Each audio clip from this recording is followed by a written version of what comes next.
Spider-Man Brand New Day is the fourth entry for the Tom Holland MCU version of the character. This one decided to scale it back and go a bit smaller stakes after the massive multiverse spanning No Way Home. And I think that was likely a good decision.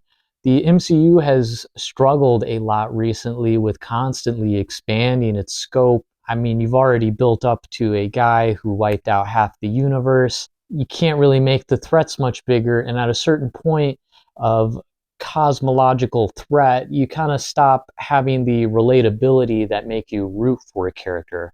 And a big reason why Spider-Man has always been pretty handedly the biggest contender from Marvel is that he is a kid, he's a nobody, he's the average Joe, which I think allows a lot of people to feel they can put themselves in his shoes. And I will say, I absolutely loved the first 30, 40 minutes of this movie, which take place on the streets of New York. He does interact with a lot of other heroes, but it's not in this like team up to save the world kind of way, just in they're also there. This feels probably the most like pure comic book-esque take on Spider-Man in quite some time. And I like that he's doing what the film refers to as small potatoes work. He's helping fight crime in his city. He's helping the people locally. He's actually, making a difference to his neighborhood, his community. And I kind of think in many ways you're going back to the root of the character here.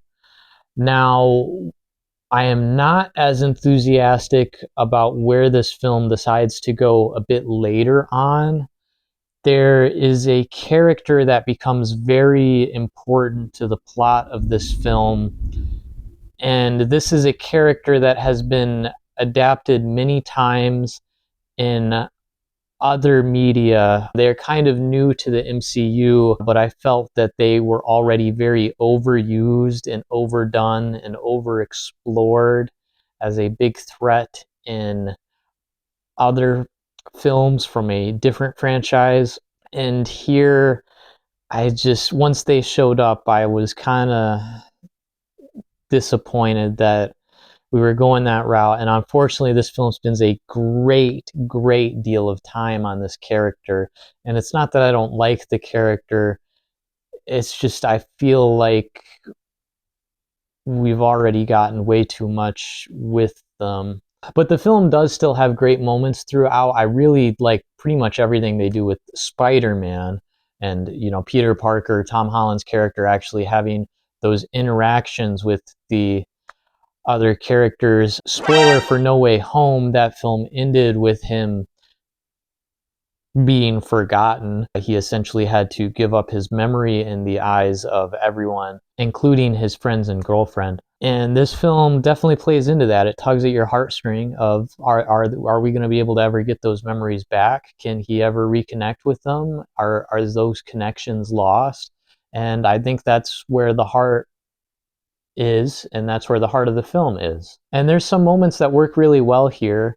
There's one sort of kind of fake out that was actually quite a gut punch to me when I saw it in the theater. I heard people behind me like actually gasping and crying at different parts. I wouldn't say I had that visceral and emotional reaction, but I can see why it would happen for other people. And I do like where this film decides to ultimately end. It's a little bit of an ambiguous ending. I was less enthused about the villain or threat that I was talking about earlier, which is kind of dealt with in a manner very similar to what we did in Thunderbolts. And I like those kind of cerebral takes on things, but I feel that the MCU is just, I don't know, it's just not that good at them. They feel kind of out of place here, and I don't know. It didn't feel earned in Thunderbolts to me, and it didn't feel earned here. A lot of people will disagree; they'll think it's great, and I'm happy for them. But for me, it's just not quite working. I'd almost rather have a comic book action battle because I don't think they're doing this kind of thing quite right. There is a post-credit scene. It is a very minimal post-credit scene. A lot of people I heard like actually groan or express disappointment when they saw it. It is teasing something in the future, but it's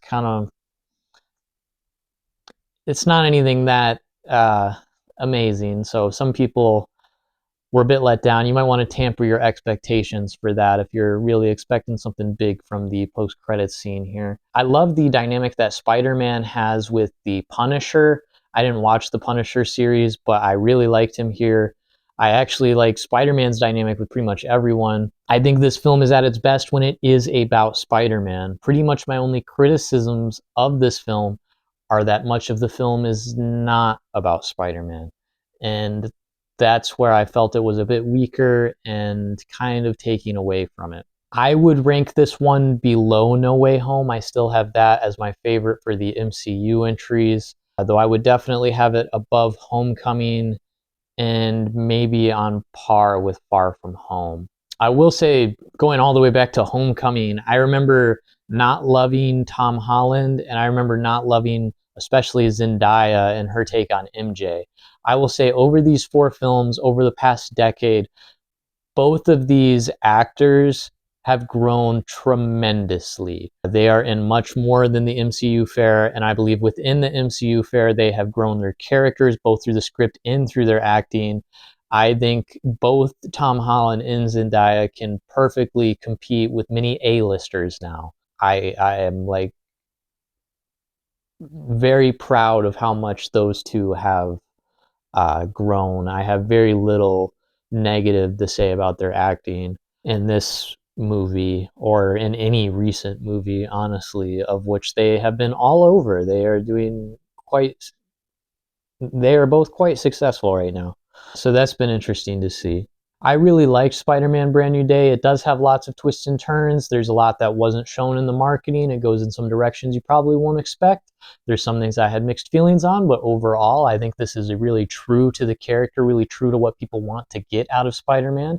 It greatly showcases why he's endured as such a immensely popular character worldwide for so long. I had a really good time with it. I gave Spider-Man Brand New Day a 4 out of 6. 4 out of 6.